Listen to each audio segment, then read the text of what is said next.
For me personally, I still have fears.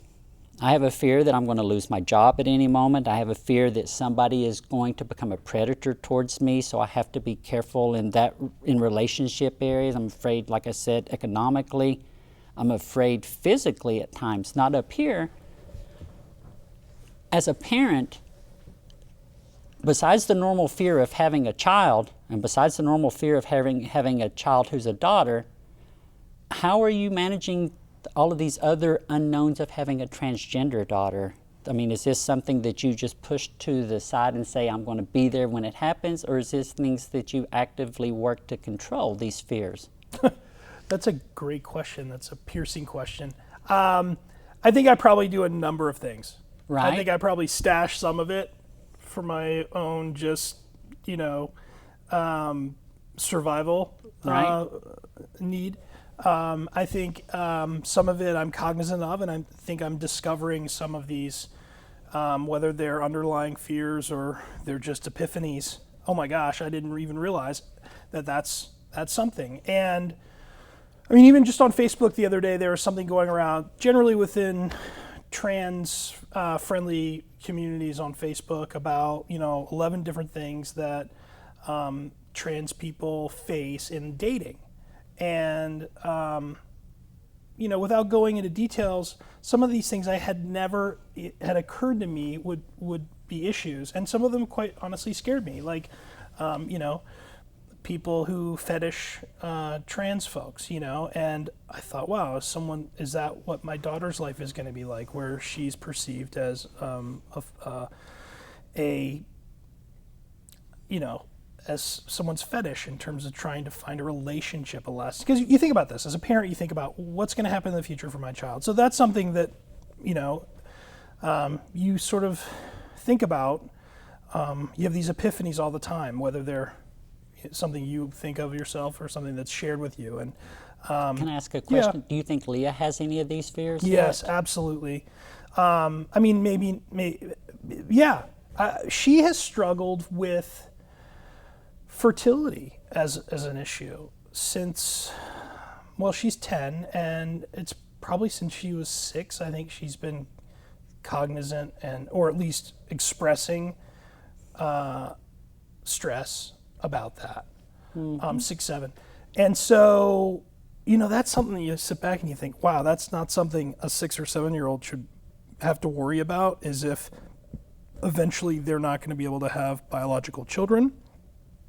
Now, it's a reality for some children who that might already be, just Right. a biological fact. But to think about, okay, what's the future look like for me in terms of whether or not I can have biological children, and that was a point of sadness for Leah.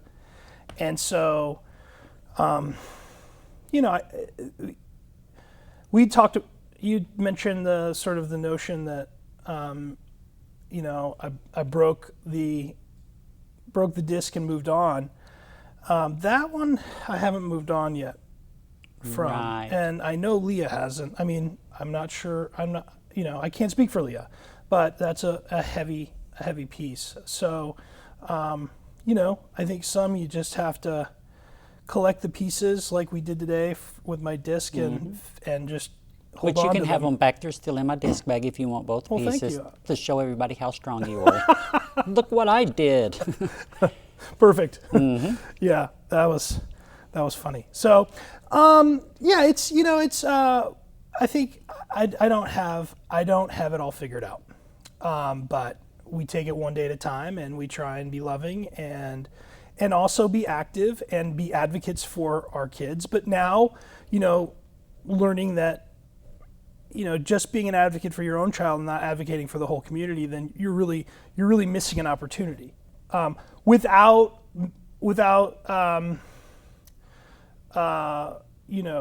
forgetting about the whole reason why this was an important issue in the first place is your child. And so Right. keeping a focus and a primary focus on your child. So it's an ebbing and flowing thing. Boy, I hope life is easier for her than it was for me, Boyd. I really and truly do. I think that things are changing.